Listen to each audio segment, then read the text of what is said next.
10주년을 맞이하고 또 귀한 이 장소로 우리가 이동해 온 이 일들을 기념하면서 어떤 말씀을 전해야 할까 이제 고민하던 차에 중요한 말씀, 반환점이라는 말씀을 같이 생각해 보기를 원합니다. 야곱은 하나님께서 그로 하여금 떠나게 하셨어요. 엄마 품을 떠나서 베델이라고 하는 곳을 지나 바단 아람이라고 하는 곳으로 가게 되었습니다. 베델을 지날 때에 그는 거기서 하나님을 만났죠. 하나님을 만난 독특하고 특별한 경험을 담아서 그는 그 베델에서 하나님께 서원을 합니다. 하나님, 저를 안전하게 지켜주시고 돌아오는 모든 여정을 함께 해주시고 나를 부자로 만들어주시면 내가 11조도 드리고 다시 돌아와서 하나님 섬기겠습니다 라고 선언을 하게 됩니다. 그리고 나서 그는 먼 여정을 떠났습니다. 그리고 나서 20년 동안 삼촌의 집에서 종노릇했죠. 거의 종이었습니다. 종노릇하다가 이제 은혜 가운데 돌아오게 됐습니다. 흥미로운 것은 그가 돌아왔지만 성경은 그가 아직 돌아오지 않았다고 말하고 있습니다. 이게 참 재밌는 거예요. 돌아왔는데 돌아오지 않았다라고 말하는 거죠. 우리 오늘 말씀 9절 말씀 같이 한번 읽어볼까요? 시작. 야곱이 바단 아람에서 돌아오매 하나님이 다시 야곱에게 나타나사 그에게 복을 주시고, 이 바단 아람이라고 하는 지역은 야곱이 20년 동안 종노릇하던 지역입니다. 그리고 그가 다시 가나안 땅에 돌아온 지는 학자들에 따르면 10년 되었다고 되어 있어요. 10년. 그는 그가 약속했었던 땅, 다시 돌아오기로 하나님께 말씀드렸던 땅인 베델이었는데 거기로 돌아오지 않았고 그는 그 인근에 머물면서 베델을 찾지 않았습니다. 처음에 약속했던 그 약속의 자리로 돌아오지 않았다는 거죠. 놀랍게도 그는 가나안 땅, 행정구역상 가나안에 들어왔지만 하나님은 그가 아직 돌아오지 않았다고 판단하신 것입니다. 그가 행정구역으로 돌아온 것은 10년 됐지만 사실 실제로 돌아오지 않았다는 거죠. 교회 안에 들어온 지는 10년이 되었고 함께 교회를 세운 지도 10년이 되었고 함께 이 일들에 수고하고 헌신한 지도 오래되었지만 주님 뭐라고 말씀하십니까? 아직 베델에 안 올라오면 온 거 아니라는 거예요. 그 약속의 자리까지 올라오지 않았다면 온 거 아니다. 그럼 그 10년 동안 야곱에게는 무슨 일이 있었습니까? 10년 동안 야곱은 평안했습니다. 10년 동안 야곱은 숫곳이라고 하는 곳에 자기의 도시를 만들었어요. 자기 마을을 만들어 놓고 거기에서 자기들만의 세계를 꿈꾸면서 안정되고 평안하게 살았습니다. 그곳에서 그들은 번영했죠. 그리고 나서 세겜이라고 하는 도시로 이주합니다. 세겜에서 크나큰 충돌이 있었습니다. 세겜에서 자기 딸 디나가 강간을 당하고 그에 대한 복수로 그의 형제들이 가서 세겜 땅의 모든 족속을 멸절시켜 버렸습니다. 크나큰 범죄가 벌어진 것이죠. 야곱은 두려웠습니다. 이제 이 가나안 모든 족속과 더불어서 전쟁을 치를 수도 있다라고 하는 불안감이 엄습해 왔다는 사실입니다. 그러한 가운데 야곱은 어찌할 바를 몰랐어요. 난 어떻게 살아야 되지? 딸의 인생은 망가졌고 이제 우리는 이곳에서 전쟁을 펼쳐야 하는 어마무시한 위협 상황 가운데 놓이게 됐다는 것입니다. 어떻게 살아야 할지, 어디로 가야 할지 몰랐다는 거죠. 그때 하나님이 말씀하십니다. 오늘 본문의 1절 말씀입니다. 같이 한번 읽어보겠습니다. 시작. 야곱에게 이르시되 일어나 베델로 올라가서 거기 거주하며 네가 내 형 에서의 낯을 피하여 도망하던 때에 내게 나타났던 하나님께 거기서 제단을 쌓으라 하신지라. 하나님께서 다시 한번 야곱을 그 트랙으로 옮기시면서 그가 걸어야 하는 그 길, 그가 살아야 하는 그 삶으로 옮기시면서 하나님께서는 일부러 그에게 중요한 이야기를 들려주십니다. 그것은 바로 베델로 올라오라는 거죠. 다시 베델로 올라와라. 그럼 베델 도대체 뭐길래? 베델은 그의 형 에서의 낯을 피하여 도망하던 때에 하나님을 만났던 곳이에요. 도망하던 때에 처음 그 지점입니다. 하나님을 만났던 처음 그 지점. 하나님께 서원했고 약속했고 자기의 삶이 어떠할 것인가에 대해서 예상했고 기대했던 그 처음 지점으로 돌아오라는 거죠. 반환점은 바로 그러한 장소입니다. 처음에 우리가 어떠한 마음으로 이 교회를 시작했고 어떠한 열정으로 이것들을 시작했는지, 하나님께 어떠한 서원을 드렸는지, 어떠한 꿈을 꿨는지 그 자리로 돌아오라는 거죠. 거기로 돌아오기 전까지는 돌아온 거 아니라는 거예요. 예배당을 옮겼고 성도들은 부흥했고 좋은 일이 많았지만 아직 돌아온 거 아니라는 거예요. 처음 그 마음으로 안 돌아오면 돌아온 거 아니라는 거죠. 언제 돌아왔다고 하나님 선언하십니까? 그가 베델로 올라오니까 그제서야 9절에 야곱이 바단 아람에서 돌아오매 이제야 인정해 주시는 거예요. 10년이라고 하는 물리적 시간이 지나고 이 예배 공간에 변화가 있다 할지라도 우리가 처음 그 마음으로 우리가 이 교회를 세웠고 함께 만들어왔던 모든 시간들의 첫 마음, 그 순수했던 꿈으로 돌아오지 않는다면 주님이 보시기에 이 물리적 시간 10년은 의미가 있다 없다? 없다는 거예요. 평안했고 성공했고 성장했고 확장됐지만 아무 의미가 없다는 거예요. 주님께 돌아와야 될 반환점은 바로 그 지점입니다. 처음 꿨던 그 꿈, 처음 기대했던 그 소망, 처음 만났던 그 하나님께서 원하시는 그 자리로 우리가 올라와야 할 줄을 믿습니다. 하나님은 그곳으로 올라오라는 거예요. 우리가 그곳에 있지 않으면 어떤 일이 발생합니까? 물리적으로야 상황적으로야 나쁘지 않을 수 있어요. 그러나 사실 우리의 마음은 불안하고 어디로 가야 할지 모르겠고 우리 안에서 일어나는 현실도 그리 긍정적으로 해석되기가 어렵다는 사실입니다. 야곱도 그러했어요. 숫고 살면서 거기에서 짐승들을 위한 큰 이 가축이 모일 수 있는 곳을 농장을 만들고 거기에서 살았지만 번영했지만 늘 두려움이 엄습했습니다. 근데 그에게 하나님께서 두려움을 제거하실 때는 언제였습니까? 하나님이 그에게 두려움을 제거하신 순간은 다시 처음 마음으로 돌아갔을 때입니다. 우리 5절 말씀 같이 한번 읽겠습니다. 5절 말씀 시작. 그들이 떠났으나 하나님이 그 사면 고을들로 크게 두려워하게 하셨으므로 야곱의 아들들을 추격하는 자가 없었더라. 그죠? 베델에 올라오니까 원래 야곱이 두려워하고 있었는데 야곱이 아니라 주변 부족들에게 두려움을 주셨고 야곱은 도리어 더 당당하게 베델로 나갔다는 거죠. 자기는 이 상황에 굉장히 자신을 취약한 상황에 놓이게 되는 것입니다. 왜냐하면 전투를 벌일 때 안정적인 마을 안에서 성 안에서 전투를 하면 훨씬 유리합니다. 근데 그렇지 않고 이동하게 되면요, 이게 엄청나게 취약한 상황이 생기는 것입니다. 누가 공격해 오면 막을 수가 없다는 거죠. 그런데 너무 재미있게도 야곱이 당당하게 그 처음 자리를 향해서 가족들과 함께 나아가는 그 순간부터 야곱이 두려워한 게 아니라 주변 사람들이 두려워하기 시작했다는 거예요. 이게 참 재미있는 겁니다. 우리가 하나님의 꿈을 찾아서 나가기 시작하면 우리가 취약한 상태가 되고 우리가 금전적으로나 재정적으로나 상황적으로 어려워질 것 같아 보이지만 하나님께서 원래 원했던 그 자리로 걸어 나가다 보면 우리는 안전해지고 세상은 우리를 두려워하기 시작한다는 사실입니다. 이게 교회가 꿔야 하는 굉장히 중요한 꿈이에요. 교회는 처음에 그 교회가 생겼을 때 가졌던 그 마음, 그 순수성, 그 저돌성을 향해서 나가야 할 줄을 믿습니다. 10년이 지났다고 해서 달라질 것은 없습니다. 그 믿음의 저돌성을 가지고 돌파하기 시작하면 그때부터 우리가 상황으로 말미암아 두려운 것이 아니라 세상과 어둠의 권세가 우리로 말미암아 두려워하게 되는 일들이 벌어진다는 것이죠. 우리의 모든 상황적 두려움과 어려움들을 주님 손에 맡겨드리고 다시 베델로 올라가는 거룩한 용감한 발걸음을 갖기를 축복합니다. 그러한 가운데서 하나님께서 그 첫 마음으로 돌이킬 때 우리 가운데 원하시는 것이 있었어요. 그것은 무엇입니까? 우리 2절 말씀 같이 한번 읽어보겠습니다. 시작. 야곱이 이에 자기 집안 사람과 자기와 함께한 모든 자에게 이르되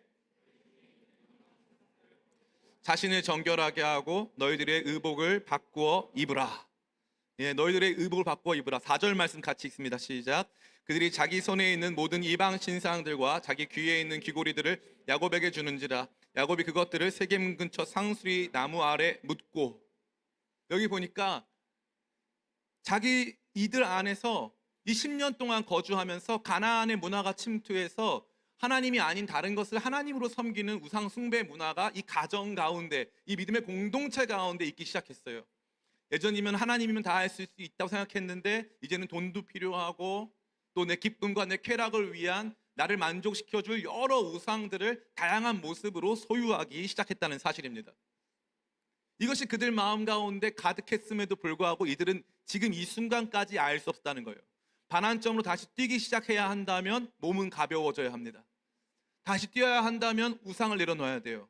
다시 복음으로 다시 교회가 새로워지기를 원한다면 우리 안에서 더 꿈꾸고 바라봐야 될 소중한 것은 하나님 외에 다른 것이 되어서는 안 된다는 것입니다. 다른 것을 우상화 시키면 안 된다는 거죠. 담임 목사도 우상이 아닙니다. 성도도 우상이 되어서는 안 됩니다.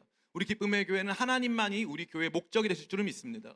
하나님만 섬기는 교회예요. 다른 것들이 우리 교회 안에 들어올 수가 없습니다. 다른 꿈, 다른 가치, 더 우선적인, 더 우리 가운데 중요하게 간주돼야 될 그 무엇도 없다라는 사실이죠. 하나님의 이야기, 하나님의 꿈, 그것이 우리 가운데 가장 중요한 이야기가 될 수 있도록 우리 안에 가득한 이방 신상들을 다 땅바닥에 묻어야 한다고 이 말씀은 말해주고 있는 것입니다. 반환점을 향해 뛰기를 원하신다면 새로운 삶을 향해, 새로운 교회를 향해 같이 뛰기를 원하신다면 저 여러분들 가운데 오늘 이 말씀을 도전 삼아서 이방 신상들을 내어놓고 여러분이 잘못된 가치로 꾸미고 있던 모든 것들을 내려놓고 더 단순하게, 더 순수하게 주님을 추구하게 되시기를 간절히 축원합니다. 이제 또 한 가지 중요한 것이 있습니다. 그것은 무엇입니까? 바로 과거와 의존을 묻어 버린다는 사실입니다. 우리 8절 말씀 같이 읽겠습니다. 시작. 리브가의 유모 드보라가 죽음에 그를 베델 아래에 있는 상수리 나무 밑에 장사하고 그 나무 이름을 알론 바곳이라 불렀더라. 베델로 올라가는 여정은 무언가를 땅에 묻는 과정입니다. 땅에 묻는 과정인데 첫 번째는 무엇을 묻었습니까? 내가 알지 못하는 사이에 내 안에 찾아와 있었던 우상들, 잘못된 기대와 가치들, 잘못된 의존들을 땅바닥에 묻기 시작했습니다. 그 물질적으로 보여져 있었던 나에게 작은 안정과 평안을 준다고 믿었던 것들을 땅바닥에 다 묻어야만 했다는 거죠. 팔지 않았습니다. 당근마켓 거래 안 했어요.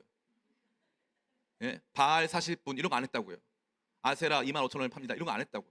땅바닥에 묻어버렸다고. 그냥 땅바닥에 묻어버리는 거예요. 땅바닥에 묻어버리고 베델로 가는 겁니다. 두려움이 있지만 베델로 올라가는 거예요. 우리가 가야 하는 길로 걸어가는 것입니다. 저돌적으로 당당하게 마음의 확신을 가지고 처음에 있었던 그 자리로 걸어가는 것입니다. 그러한 과정에서 그가 또 하나 중요한 것을 땅에 묻어야 했습니다. 그것은 바로 리브가의 유모 드보라입니다. 이 드보라는 리브가의 유모라고 되어 있는데 이것이 과연 리브가를 키워주신, 다시 말해 야곱에게는 할머니 같은 분이었는지, 아니면 혹은 리브가와 함께했던 시절에 야곱을 돌봐줬었던 야곱에게는 또 다른 어머니와 같은 존재였는지는 알 수 없습니다.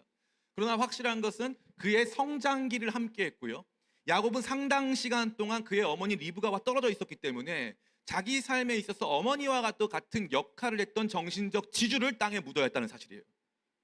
하필이면 베델로 올라갈 때 내가 의지했었던 우리 교회 선배, 내가 의지했었던 우리 교회 성도들, 내가 의지했었던 우리 교회 중직자들, 그 사람들이 없어서 우리 마음이 답답하고, 그 사람들이 없어서 우리 교회가 안 될 것 같은, 그 사람 없으면은 내가 베델로 올라간다 한들 아무 소용이 없을 것 같은 그 사람을 하나님께서는 데려가시고 그를 자기가 이제 돌아온 그 땅에 묻으라고 말씀하시는 거예요. 땅에 묻는 겁니다. 베델로 올라가는 것만 중요했다면 오늘 이 말씀 등장하지 않았을 거예요. 지난날에 내가 의존했고 내가 바라봤고 내가 힘을 얻고 있었던 그 모든 것들, 그것이 인간적 관계라 할지라도 땅에 묻는 것입니다. 땅에 묻는 거예요. 저는 요즘에 우울증 비슷한 것을 겪고 있어요. 이 전쟁에 나가면은 많은 이 전쟁 나가 참전 용사들이 이른바 PTSD를 겪습니다. 그 PTSD는 이 적군을 죽였다라고 하는 PTSD와 더불어서 함께했던 전우의 죽음을 옆에서 마주대한 것으로 말미암는 이 이른바 PTSD가 있어요. 저는 아까 저 영상을 보면서 기쁘지 않았습니다. 저 영상에 등장했던 대부분의 성도들은 저희 기쁨의 교회 다니고 있지 않습니다. 저 영상에 등장했던 많은 성도들은 다 교회를 떠났습니다. 교회를 떠나는 과정에서 저는 다른 목회자들과 달리 유난히 섬세하고 유난히 감정적으로 취약하기 때문에 저분들의 얼굴을 볼 때마다 내가 너무 큰 잘못을 했다라는 생각과 죄책감을 지울 수가 없습니다. 지울 수가 없어요. 저는 용서받을 수 없는 목회자고 저분들을 지켜내지 못한 자격 없는 목회자라고 하는 생각을 끊임없이 밤마다 합니다. 밤마다. 제가 이 고민을 나눴더니 어떤 목사님이 진지하게 저한테 밤마다 술을 마셔보라고 권했습니다. 정말로. 왜냐하면 그 목사님도 그렇게 술을 마시고 있기 때문에. 나 때문에 성도들이 교회 떠났어. 그게 너무너무 괴롭기 때문에 목사님은 밤에 술을 마시지 않으면 잠을 못 잔다는 거예요. 이게 목회자가 걷는 길입니다. 근데 어떻게 하라고요? 땅에 묻어버리라고요. 땅에 묻으라고요. 상수리 나무 아래 나를 지켜줬고 함께 해왔었던 이 어렵고 험난한 여정, 야곱의 여정은요 정말 드라마 같아요. 삼촌이 추격해 오고요, 형 에서가 추격해 오고 두려운 그 여정인데 나와 함께 했던 그들을요 이제 이 반환점을 돌면서 상수리 나무 아래 묻어버리는 거예요. 묻어버리고 다시 뛰는 겁니다. 이게 인생이고 이게 우리 앞에 놓여진 숙명입니다.